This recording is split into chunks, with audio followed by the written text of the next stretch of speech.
தூத்துக்குடி அருகே மாப்பிள்ளையூரணியில் வீட்டில் விளையாடிக் கொண்டிருந்த 2.5 வயது குழந்தை மர்மமான முறையில் உயிரிழந்து கிடந்த சம்பவம் அதிர்ச்சியை ஏற்படுத்தியுள்ளது. கூடுதல் விவரங்களை செய்தியாளர் முத்துராமன் வழங்க கேட்கலாம். முத்துராமன், வணக்கம். முழு விவரங்கள். வணக்கம் அகில. தூத்துக்குடி அருகே உள்ள மாப்பிள்ளையூரணி பஞ்சாயத்துக்கு உட்பட்ட காமராஜ் நகர் பகுதியில் அருண் செய்து சபினா தம்பதியின் 2 வயது குழந்தை சாரா வீட்டில் விளையாடி கொண்டிருந்த போது மர்மமான முறையில் உயிரிழந்துள்ளார். பெற்றோர்கள் கழுதையாலும் பார்ப்பவரை நெஞ்சை உருக்கும் வகையில் இருந்தது தாளமுத்தூர் காவலர் விசாரணை. தூத்துக்குடி அருகே உள்ள மாப்பிள்ளூரணி பஞ்சாயத்து உட்பட்ட காமராஜ் நகரைச் சேர்ந்தவர் அருண்குமார், சபினா இருவருக்கும் காதலித்து 4 ஆண்டுகள் முன்பு திருமணம் செய்து கொண்டனர். இவர்களுடைய 2.5 வயது குழந்தை ஷாஜினி சாரா என்ற குழந்தை உள்ளது. இந்நிலையில் அருண்குமார் வேலைக்கு சென்றுவிட வீட்டில் தாய் சையது சபினா மற்றும் 2 வயது குழந்தை விளையாடி உள்ளனர்.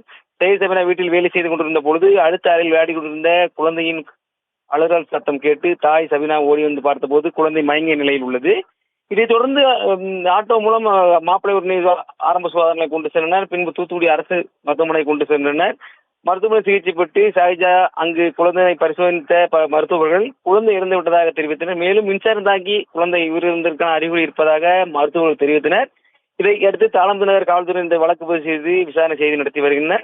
விளையாடி இருந்த குழந்தை 2.5 வயது குழந்தை திடீரென்று மர்மமான முறையில் உயிரிழந்த சம்பவம் பெரும் பரபரப்பை ஏற்படுத்துவது. தூத்துக்குடி அரசு மருத்துவமனை மருத்துவக் குழந்தை உயிரிழந்ததை தொடர்ந்து உறவினருக்கு கதறி அழுதும் சம்பவம் பெரும் சோகத்தை ஏற்படுத்துவது.